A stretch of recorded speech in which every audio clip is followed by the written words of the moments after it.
So, welcome to another episode of Fair Folk at Work. You know, every time us old fair folk get together, we all lament about the lack of young people at the fair. My guest today, Shannon Dery, has actually done something about them. He's out there getting kids to the fair. So, Shannon, welcome. Well, thank you, Dan. Yeah, I've been teaching theater at Beaverton High School for a while now, and we started a summer group called the Barty Brats.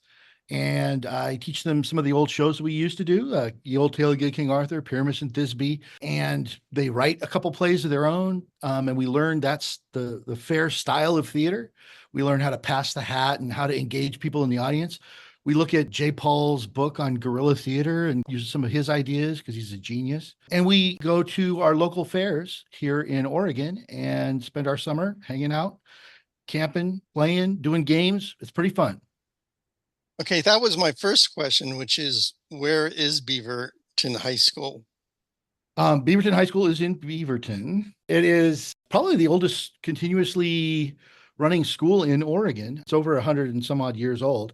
Our theater is one of the oldest theaters in Oregon. So over 116 years, and we've never gone dark. Well, I have given your students a question to ponder. After they answer that one, I'm going to subject them to a series of questions they've never seen before, followed perhaps by an incredibly amusing directed role play they also have not seen before. Okay, that sound good?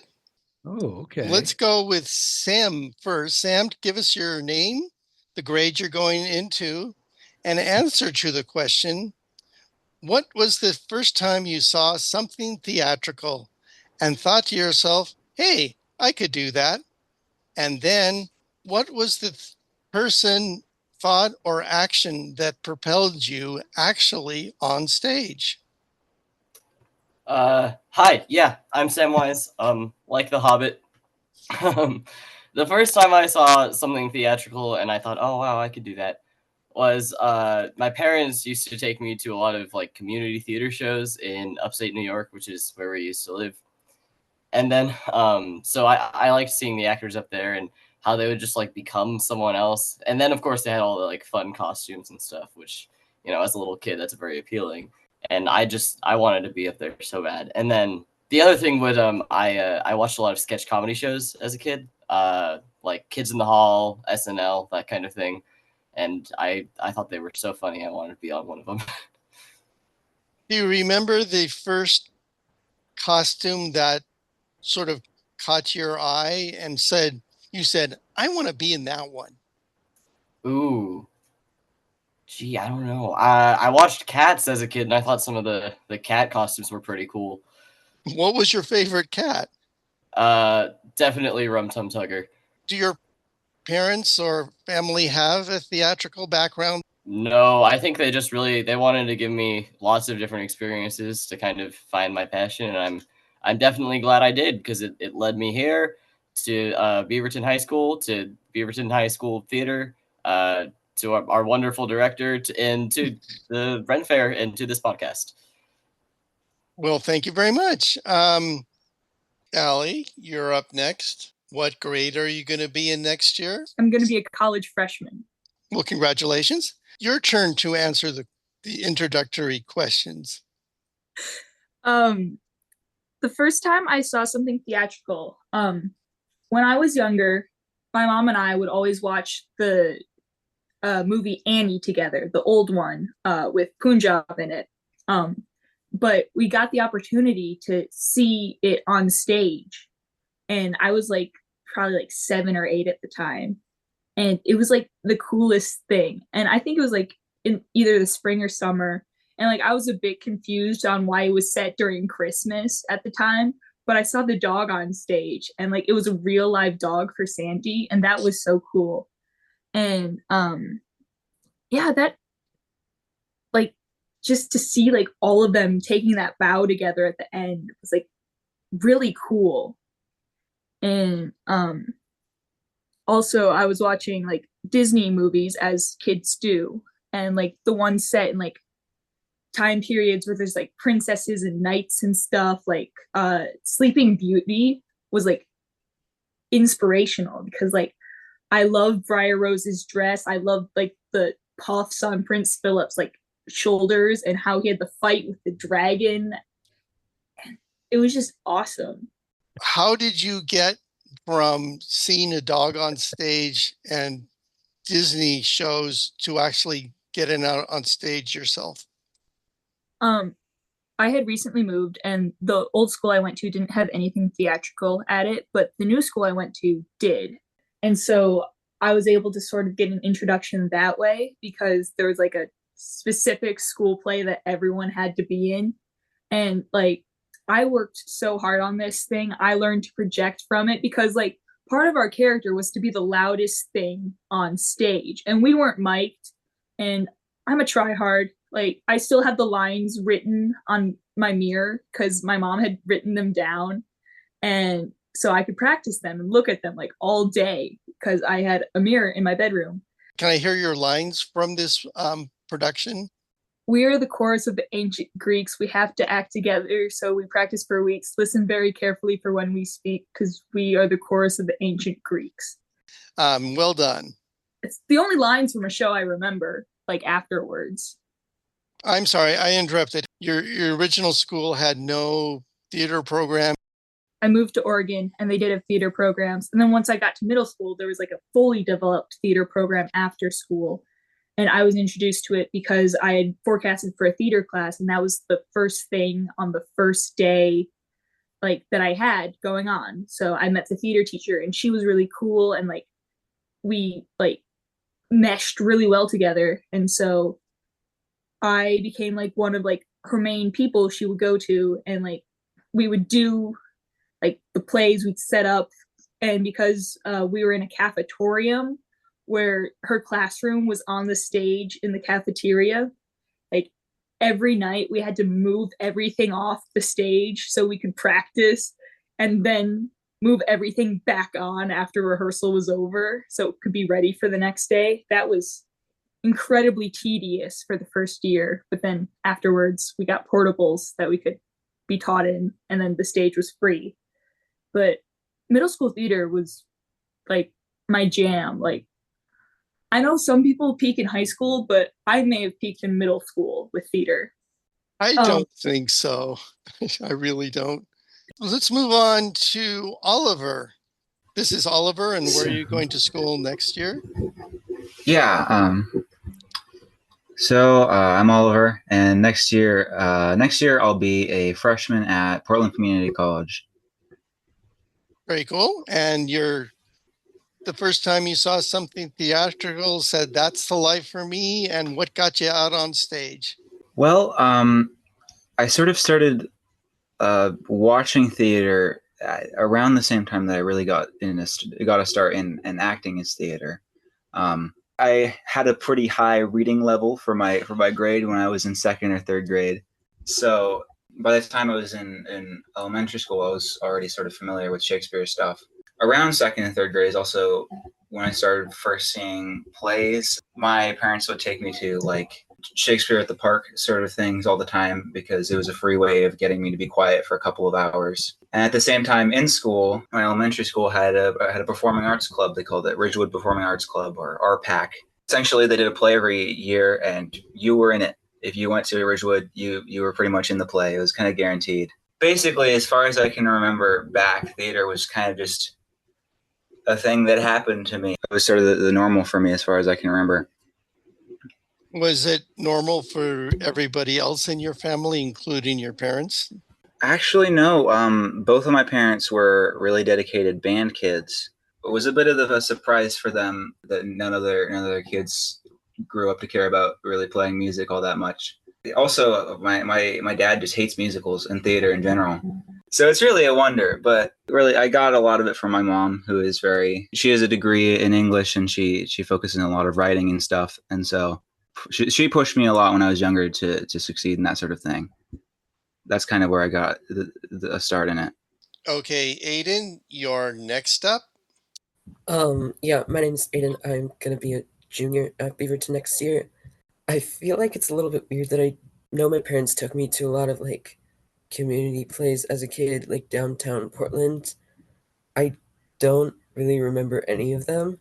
The first thing that like got me deeply invested in theater was I saw my mom showed me the 2013 production of Newsies, and I was like, man, I loved Crutchy so much, and I was like, God, I want to play that guy. Like, and it frustrates me to this day because there's this one song in the play that's not on the soundtrack that he sings, and it pisses me off. But like, now I have an illegally recorded version of it. So how did you go from enjoying Newsies to getting out on stage yourself? The first I did a theater camp once. I don't remember what the play was about, and I remember I specifically asked for no lines because I did not know anyone on that camp, and I was scared of everyone. But the first genuine production I remember, it was also in middle school. We did a production of James and the Giant Peach, and I played a pilot who my role was to fly a plane full of passengers into the peach. That was it. My theater experience did peak in high school, though. That's when I did genuinely start getting into it. So, Okay. Now what I'm going to do is ask you a series of questions for which you have not been prepared. Let's go start with Allie. What theatrical experience moment that you have participated in thus far has given you the most joy? Probably my middle school production of Footloose in seventh grade. I played Chuck Cranston. I didn't know how to sing very good at the time, but I had a lot of fun learning the choreography. I wasn't good at it, but I got to act all mean and tough, and it was really fun because I got to like push the like lead character because I was a bully. Yeah, that was a lot of fun. It's not me once I'm in character. Like it's you go in and out. It's like it's not me, but that person's still doing it safely, you know? So who's next? That would be Oliver. Oliver? I think it's me. Yep. I think the theater production that brought me the most joy would probably be maybe the first year that we did Barty Brats, because I didn't know what I was doing back then. I was like, oh, this is great. I'm doing great. Everybody's doing great. This is so much fun. And not that it isn't fun in the past couple of years, but I think the first one was just the most impactful to me, and so it brought me the most joy at the time. Do you remember the specific interaction? Was it with a patron, or was it doing something, or what was that moment when you stood back and part of your brain goes, yeah, this was a good choice? Is it weird to say the money? um, how much did I make? I don't remember now. It was $40. I'm being told it was $40. Yeah. It was a good size amount of money for the work. At least I thought then. Well, Shannon, you're doing a good job if you're getting them gigs that are getting them $40 a day. Let me tell you. More than I made on my first year. Have I forgotten somebody on this first run through of everybody? Aiden, why don't you go? I personally really liked we did a production of Arsenic and Old Lace. That was so fun. I love that one. I didn't have a huge role in it, but like it was so fun watching everyone else, and I played Mr. Gibbs, who's just this old guy who comes in for one scene, but I had so much fun with it every time interacting with other actors, and I do have like very distinct memories from it because instead of having a wig, they put baby powder in my hair, and it was like so bad. Like I could make the slightest movement, and it went everywhere. So that is the only like complaint I have about it. But everything else made up for it. It was really fun. Was it Was that the first time you felt like you had truly inhabited a different character? Uh, Except you had I incredible dandruff. it was so bad. Midsummer. We did Midsummer the year before that. That's probably the first time I played one of the fairies, and uh, the fairies for that one were special.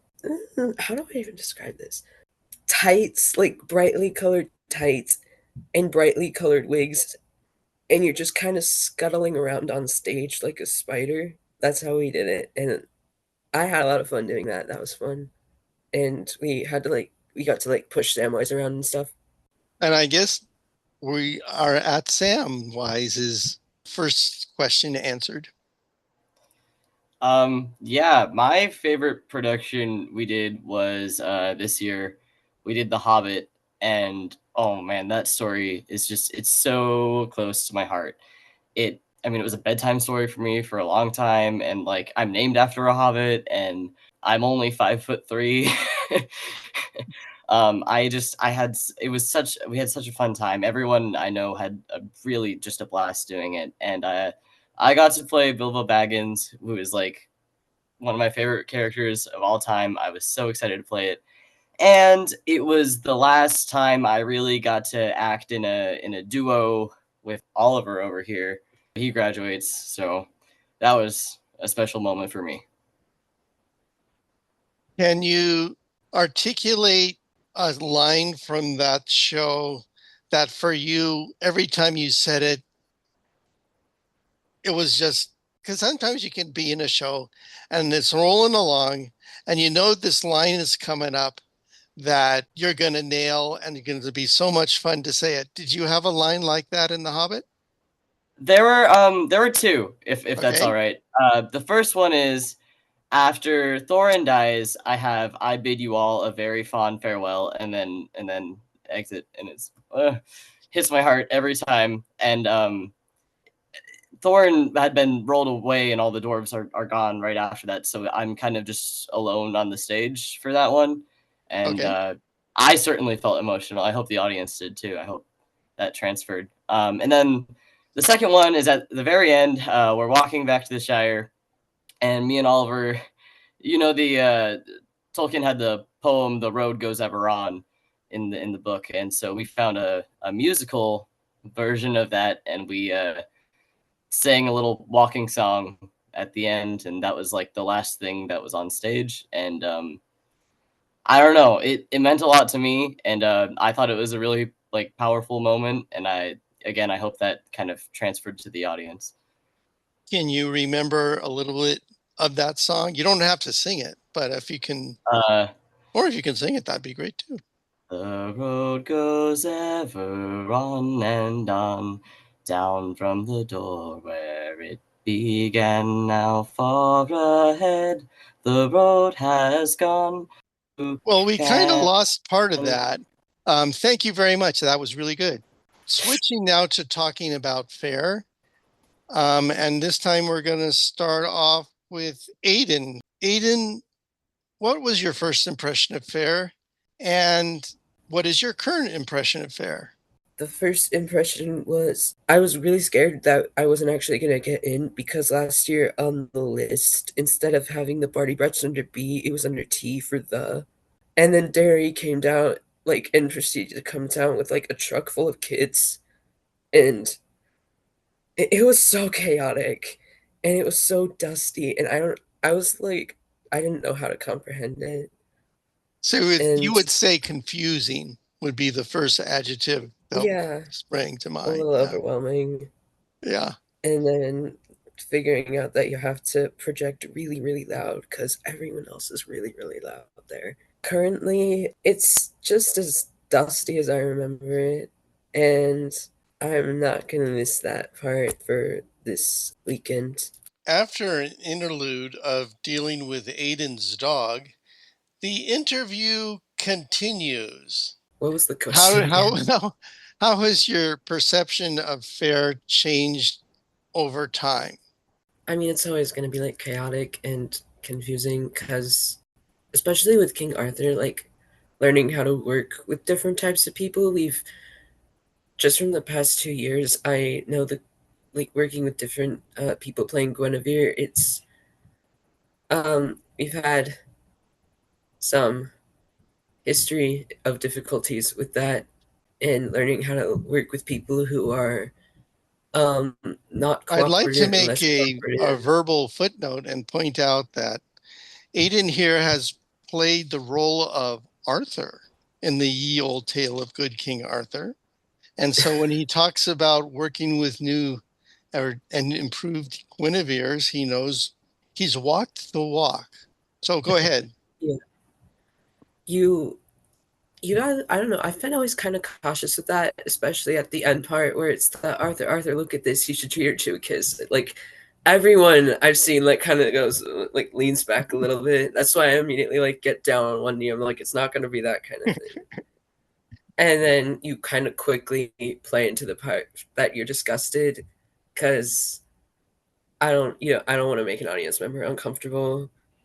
So just being really mindful of that. Okay, well, let's move on. You handled Guinevere really well. Thank you. But Sam, it's your turn. Yeah, my first impression of the fair, that first year, we only had the one show. We were only doing Ye Olde Tale of Good King Arthur, I think. And it was a really small group. It wasn't much bigger than the kids we have now on this podcast. And, I thought it was just, okay, this is just like another stage that we're performing on. But it's so much more than that. I really thought it would be more similar to just doing anything else on stage, but there's a lot more layers to it. You have to gather in a crowd. There's so many other distractions. You have to make sure they're not, you have to draw on their attention enough so they won't wander away and go look at, oh, what's over there? There's that other cool act that's happening over there. I was also really excited about the prospect of passing the hat and gaining a little bit of pocket money. Although we didn't make very much. Shannon, you have a pretty mercenary group here. We're only in it for the money. I'm sorry, go ahead, Sam. But now I see it a little after 2 more years. My favorite part is no longer just performing on the stage. It's like talking to customers and becoming this character and messing with them a little bit and having fun. We do this thing called Pelt a Barty Brat, where they pay $1 for 3 sponges to hurl at kids with their like face sticking out of these holes. And my favorite part is like selling the sponges and like talking to people. Oh, that's a great one, or like getting them to spend more money. And I think it's more appealing to me than it was my first year, and so it's become less of a performance space and more of a place for interaction with customers and just having fun stuff. I don't know. Well, I agree entirely. Is it Oliver next?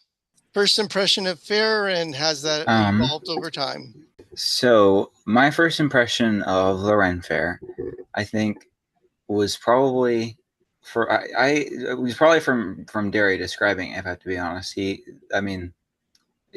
Dery always talks about these huge fairs out in Texas or California or wherever, where there's with hundreds of actors and all this other stuff. So my first impression of the Ren Fair was something more like LARPing, I guess, like super immersive, hyper detailed stuff, and just forming the idea that we're all here to form a world around these people who were there. And that is still true to an extent for the most part. But I think at the fairs that I've been to, I think that idea is somewhat different. Is at least a little bit different. Different in what way?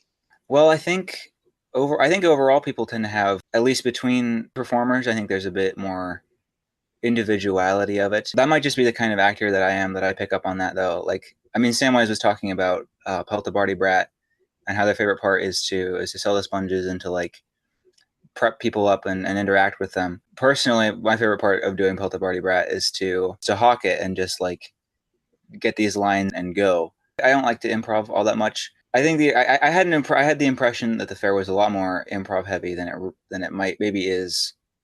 Then maybe it is in reality most of the time. Well, I think that's a good observation, because at the fair, while you know what you're going to say, but you don't know what the audience is going to say. So your first lines are set, and then you know how the bit is supposed to end.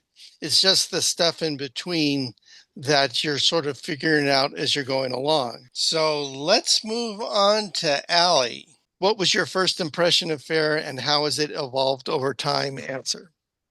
Well, I have a very strong sense of justice. So I believe that faire is everybody's getting what they need.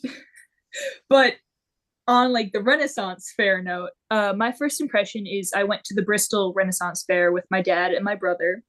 And at the suggestion of one Shannon Dery, because he said he had friends who worked there.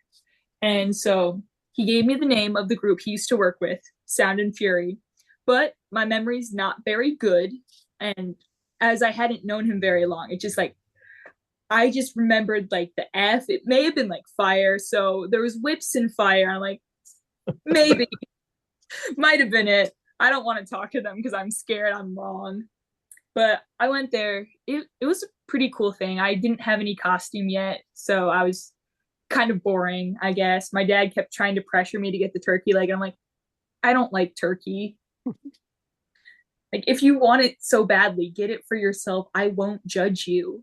But there was this like cool game with crossbows that you get to like fire them. That was pretty rad. I saw the mud show, which was pretty cool. What costume have you evolved into?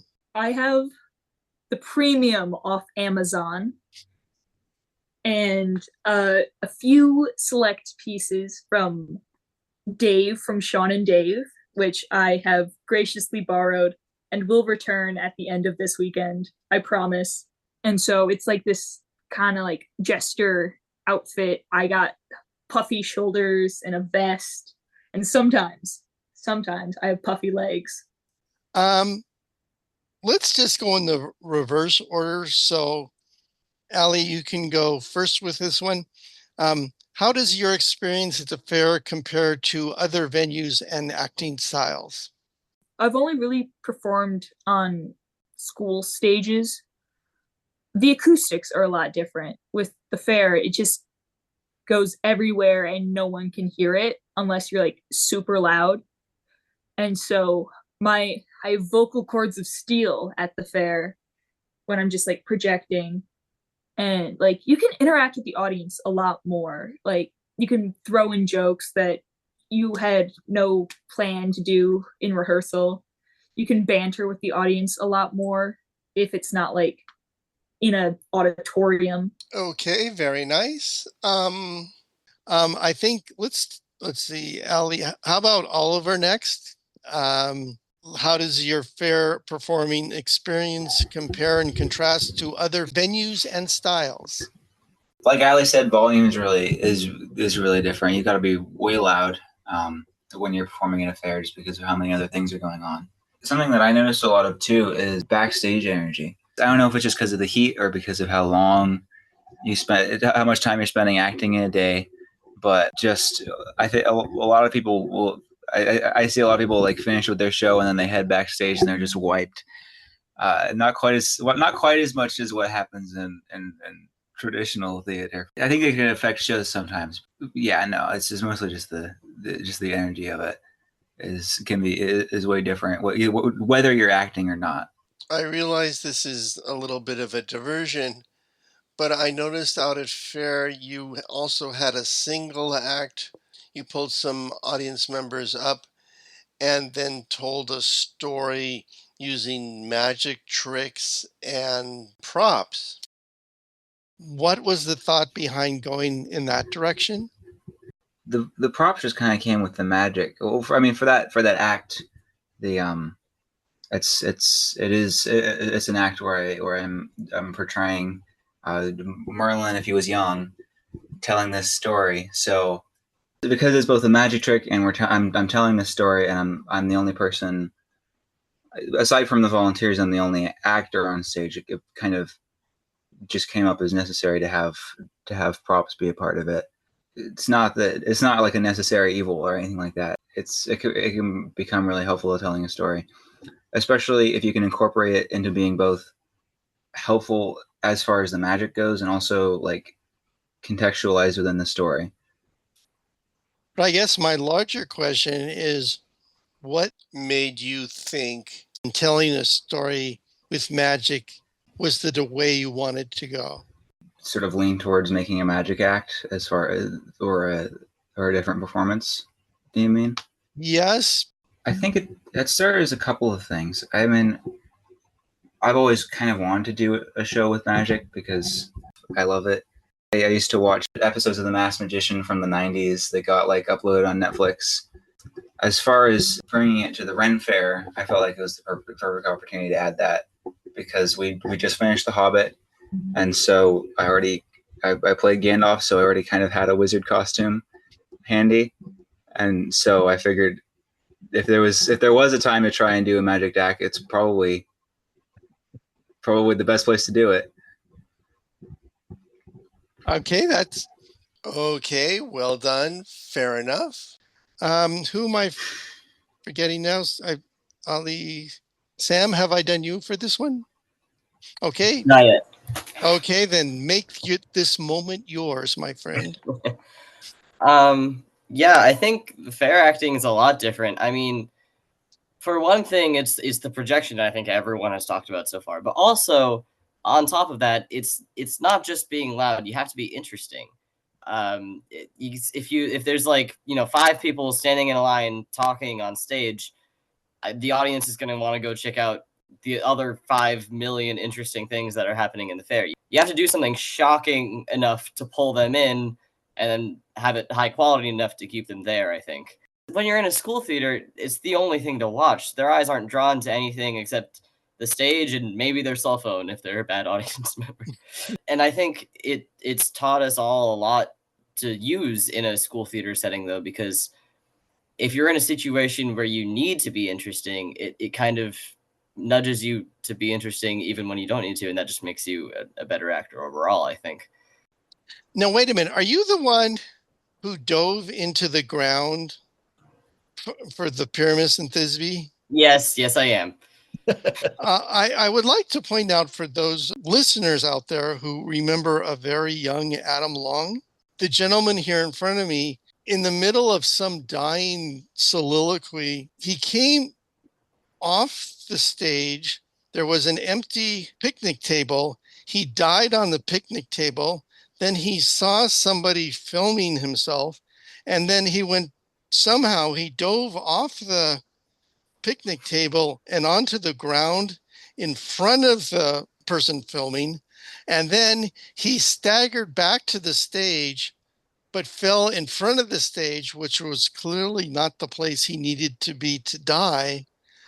And then the actress playing Thisbe motioned for you to get back on stage. And so you had to run back on the stage, which was about 4 feet off the ground. And then you reprised your death scene, collapse so she could collapse upon you. And it was kind of that, well, Adam Long would have done that. So well done to the both of you. That to me was another one of those. You couldn't do this in a real theater kind of thing. I mean, it was truly incredible. Let's see, who haven't I talked to? Aiden? Okay, then it's your turn to talk, compare and contrast fair to other venues. Well, everyone's already said it, but like volume, hawking, you have to be really loud. In shows, I mean, it's an auditorium, so like it all echoes. It's not, when you are projecting, you don't have to like put your whole heart into it. And unless you are, then your voice isn't dead by the end of the show. At least that's how you should be doing it, like healthfully. But at the Ren Fair, it just gets to the point where you just gotta like yell it out. And I mean, project, but it does get to the point where like my voice is dead by Sunday. That's not something that happens in a normal theater. Another thing, like Ali said, was audience interactions. That like you can do that a lot more at a Ren Fair. Like there's a bit in King Arthur where Ali and I like we're searching for Guinevere and we're just kind of like running around the audience, just like asking people like, "Have you seen Guinevere?" Run up to Guinevere. "Have you seen Guinevere?" You get to do a lot of fun stuff with that, and that's not something you can do on a high school stage. Do you find yourself, and again, I'm flashing on the original King Arthur, because he would go out into the stage and he would semi sort of grill people like, have you seen her? She's this tall, and try to describe the costume. And have you developed a sort of routine of patter as you are in the audience looking for Guinevere or in situations like that? It's not that interactive. I kind of just like look under tables. Uh, if I'm feeling adventurous, I'll just run up to someone and like threaten to be like, "Where is she?"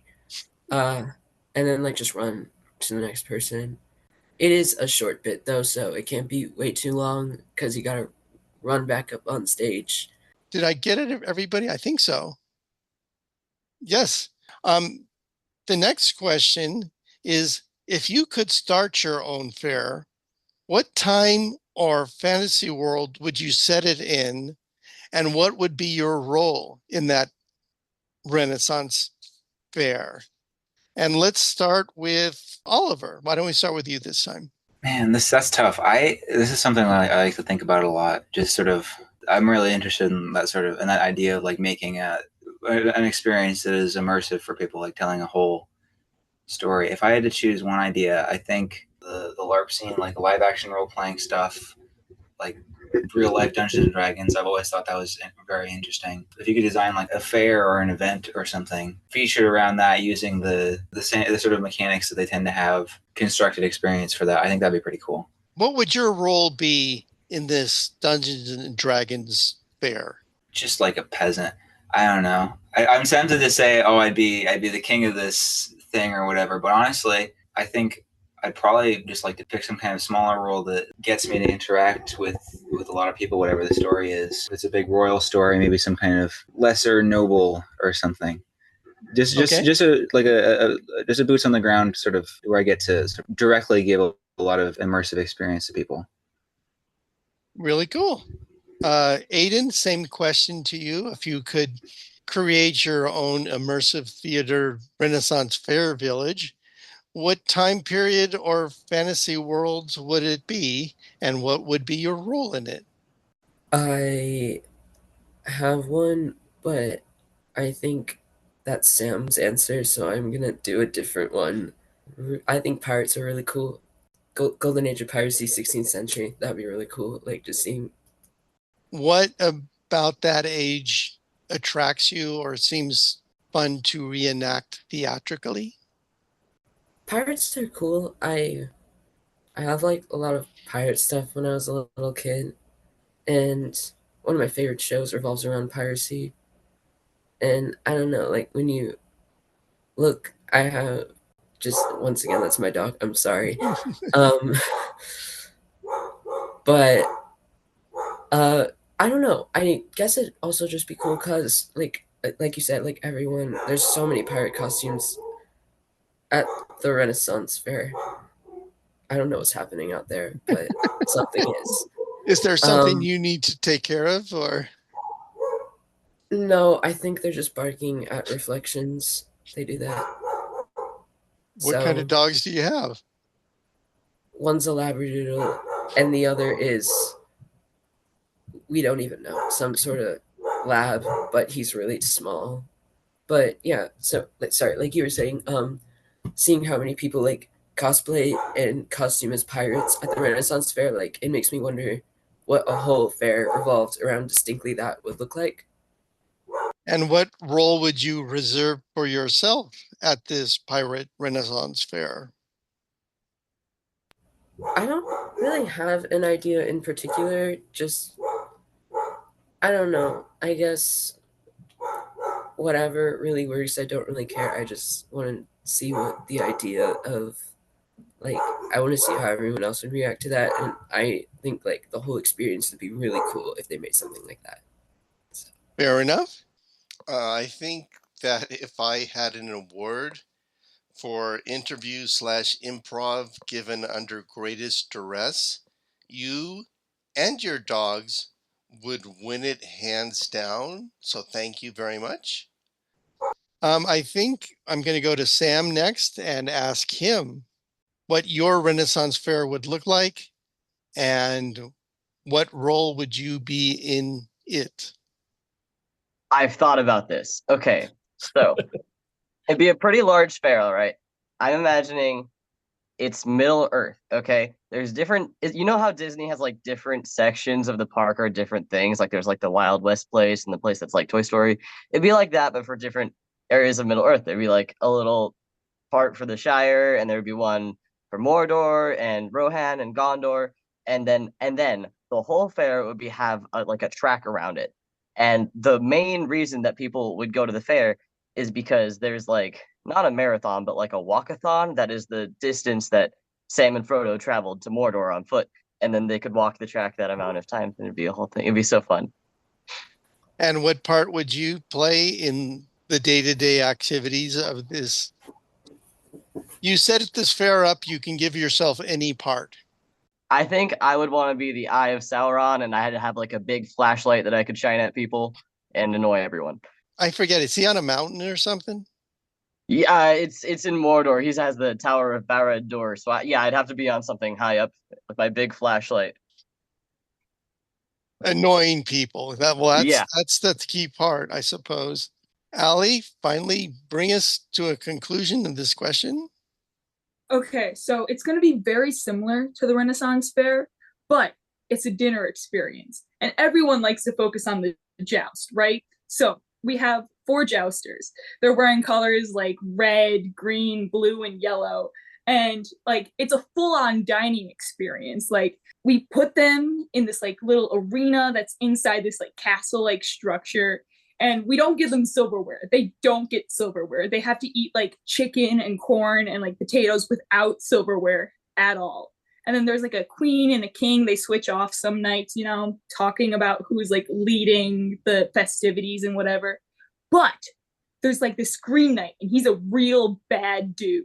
So he's going to get into a fight with the Red Knight during their joust. And they're like going to get off their horses and like fight and like duke it out. And it's going to be this whole thing, and like people have to cheer for their knight to make sure like their knight's winning, and the knight who gets the loudest cheer or like wins their joust gets like this super cool like headpiece they get to wear. And what is your role in this? You're the horse? Yes, the clip-clop guy. The clip. Are you the good guy's horse or the bad guy's horse? Depends how I'm feeling that day. What in your personal experience would inform your performance as a horse? I think it'd be neat because it'd be like in niche parts of America that you have to like drive like 40 minutes to get to. Like it isn't an everyday thing. It's like a special thing, like Olive Garden. I think I'm going to move along. The way I conceive this is a sequential character that somebody will start, and then I will interact with, and then I'll say something like, and I see you brought your friend. And so whoever is the next person incorporates what the first person has said. So that the first person is basically giving the parameters for this world, and everybody going along goes along.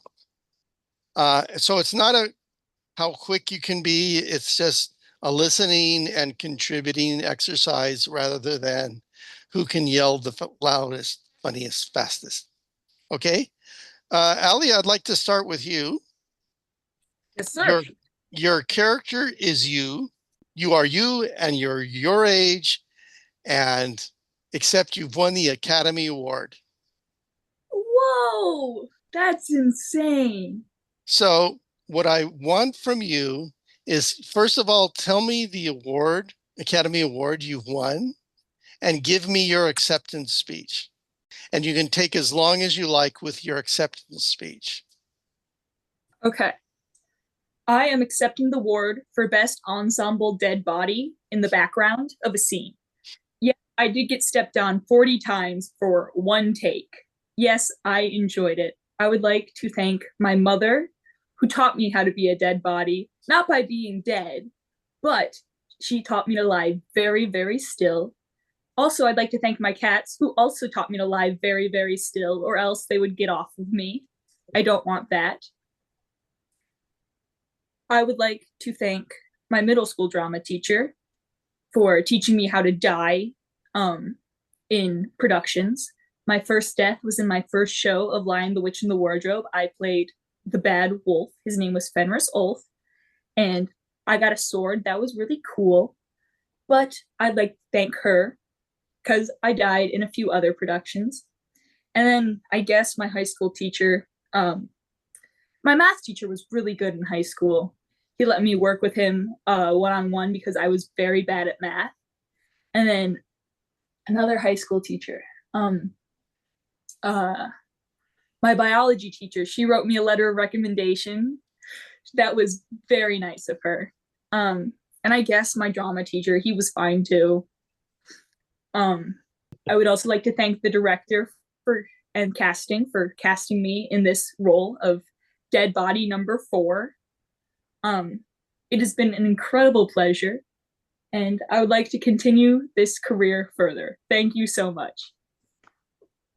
Nicely done. Okay, I think I will do Sam next. You are still Allie. It's the morning after the Academy Awards, and you are doing the circuit of early morning TV shows and giving interviews, okay? And let's say this is a podcast called AM Beaverton. And so welcome to AM Beaverton. We're really, really fortunate today to have as our guest the winner of the Academy Award for being stepped on in the background. I'm talking, of course, about our very own Allie. Welcome, Allie. Thank you so much for having me. Now, I imagine you didn't get a lot of sleep last night. What time did you get to bed? Oh, I went to bed around 3 a.m. I couldn't sleep because I was dreaming of like stilettos and snowshoes and all sorts of shoes stepping on me. What initially attracted you to this role? Well, as a young child, I was known for playing dead. I gave quite a few of my elementary school teachers quite a scare when they came out for recess. They would see me lying down on the ground with like a bark chip in my chest and just, my eyes weren't blinking. I also hold the world record for staring contests at 13 minutes and 15 seconds. That was at the staring contest in Oslo last year, wasn't it?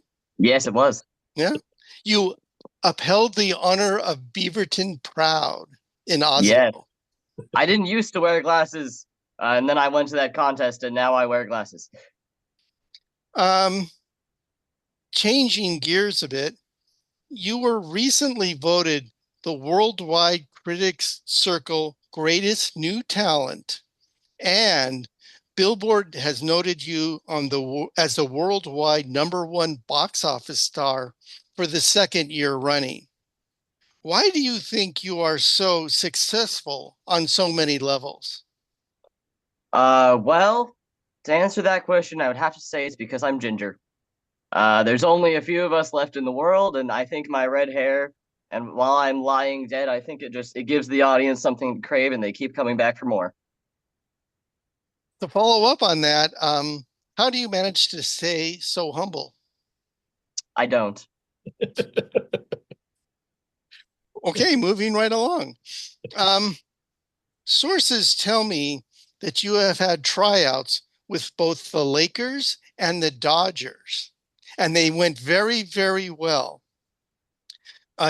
Dodger manager Dave Roberts has called you a 1 in a million talent, and the Laker coach, whose name I don't know, calls your half-court jumper money in the bank. How did you think you did? And if you have to choose between the two, which direction do you think you'll go? Well, I think I really did fantastic in both tryouts. I am only 5 feet and 3 inches. So the teammates sort of lifted me up, and then I like tossed the ball into the net. Mhm. But honestly, I don't know which team I'll go with because I'm excellent at dodging lakes, and so they both seem so close to my heart. Would you rather stay in acting or go into professional sports? Because See, this is a very hard question for me. Um, but I think I'm gonna find a mix between the two. The current plan is to go into professional wrestling, create a character. I think the main it'll be a playing dead will be my main gimmick. so you're Dr. Zombie or something is Yeah, sounds good. well, I see you've brought another friend with you to the audience, and we'll make Oliver the next friend. This friend was also nominated for this coveted Academy Award, but lost. Thank you for coming, Oliver. And how did you sleep last night after losing?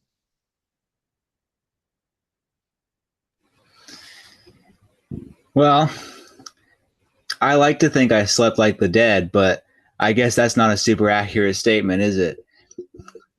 No. I slept fine. Well, let's cut to it. How does it feel to lose? It's good, man. You know, they say losing is a really good learning experience, and they say that a lot, and I can't. It's good. I'm happy. I'm happy. I'm so happy for my good friend Alice Grifka. I've been told by my sources that you actually turned down the role that got Allie the Academy Award. How does that feel? I guess, you know, I just didn't see like dead body number 4 in. I didn't when they first started doing auditions for Annie. I didn't think the dead body number 4 would be a particularly good role in that show or very popular, but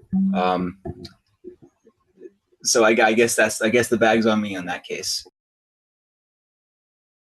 But instead, you accepted another role in the same film. What role was that? Yeah, Annie. I was Annie actually, and I thought I did pretty good. Yeah, I thought it was pretty good. It was Well, a little let's outside move of along for a moment. my comfort role, but Up till now, your most famous role has been for the spokesperson for Benny's used muffler store located somewhere outside of Medford. How does it feel to be a muffler spokesperson? you know, I don't. They have me do a lot of things, and it doesn't always feel good to have the.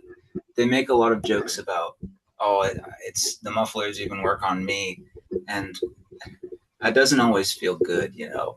How does the But costume feel as you're dressed in the foam rubber muffler?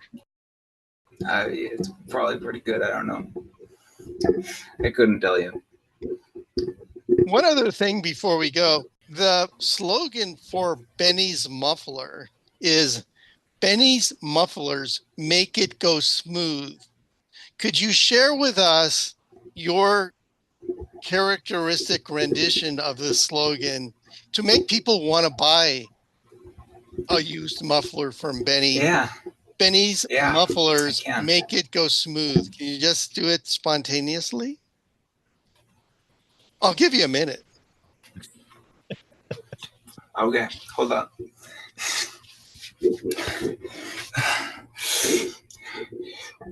Benny's muffler makes it go smooth. Wow, I think that's why it's become a cliche of the greater Salem area. Well done. I see you brought your friend Aiden, the director of the film. So Aiden, welcome. How did you sleep last night? I think I slept pretty good considering all the hard work of casting and all the awards I won for that film of Annie, the remake, the sequel. It was pretty good. What attracted you to this project in the first place? Well, you see, when I was a young child, Annie was my favorite musical. That is actually true. Um, and I just felt the sense of nostalgia. And after the ending, where like they all lived happily ever after, life's not always like that. So I wanted to show like a more realistic version. That's why you might see cast names such as Dead Body Number 4 and Annie. That's all we have here with us. That's the whole cast. It's a two-man show. So I'm trying to get from you, what is the message you want the audience to walk away with after seeing this film? Be careful what you wish for. Okay. Why did you decide to set this film in the White House? Well, a lot of stuff happens in the White House, and I felt that Mr. Warbucks wasn't like high. He wasn't famous enough. He didn't have enough wealth, so I figured that we might as well use the White House while like the presidents are away, and now Mr. Warbucks is the president, and that's why it's there now. Were you surprised that Taylor Swift decided to make a cameo in this film? Yes, considering it was a two-man show. Well, did you know her before you asked her to be in this non-existent role?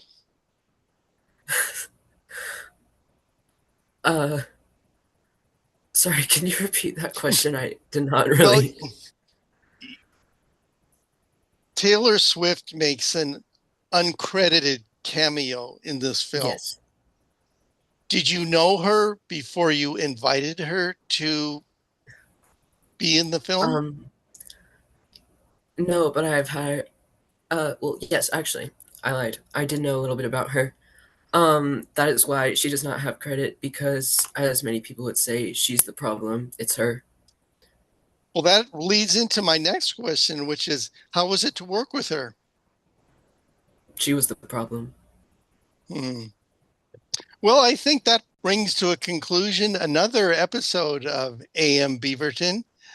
Shannon, would you like to take us out of here? Certainly. Well, hopefully people in the Beaverton region and our listeners everywhere come to see our exciting new season. Come to Canterbury Fair and Shrewsbury Fair, which will be in September. And we also have a very busy year coming up. We're going to be doing the Addams Family musical, Homes for the Holidays, which is a murder mystery Sherlock Holmes based holiday play. We're going to do 3 really awesome student directed projects. One of them is going to be a play that was written by a student called Townsman, about a townsman who's in a town called Townsman, I think. We're going to do The Outsiders, a student directed interpretation of Breakfast Club. And we're going to end the year with Be More Chill, which is a kind of a futuristic musical, which should be fun. Our goal this year is to top last year. Last year was just awesome. It was amazing. So our goals are very high. Our aim is high. And so that's what we're going to do. And I hope people come. Where can people find out more information and dates and where to get tickets and all that stuff? I'm glad you asked, Dan. We are on the interweb. We are available on the Beaverton High School website. There's a tab for, as the kids call it, there's a tab for performing arts, and we reside there. And you can buy your tickets there, and you can get all your information there. Even Barty Brat information is available there. Well, thank you, Shannon and the Barty Brats. Oliver, Sam, Ali, and Aiden for coming by AM Beaverton. For visiting and coming with all your questions and energy. It's been wonderful. Thank you very much. Thank you, Dan. This has been another episode of Fair Folk at Work. And it's time for me to find the stop recording button. How about this one? And that was my August 2024 interview with Shannon Dery and his students from Beaverton High School, Oliver, Samwise, Ali, and Aiden. If you have questions or comments you'd like me to pass along to Shannon, you can email me them at djng@earthlink.net. If you have questions or comments for me, you can email me at djng@earthlink.net. And finally, if you or somebody you know would like to be a guest on Fair Folk at Work, contact me at djng@earthlink.net. I'm your host, Dan McLaughlin, and thanks for listening to another episode of Fair Folk at Work. We're all done this time, so bye-bye and see you next time.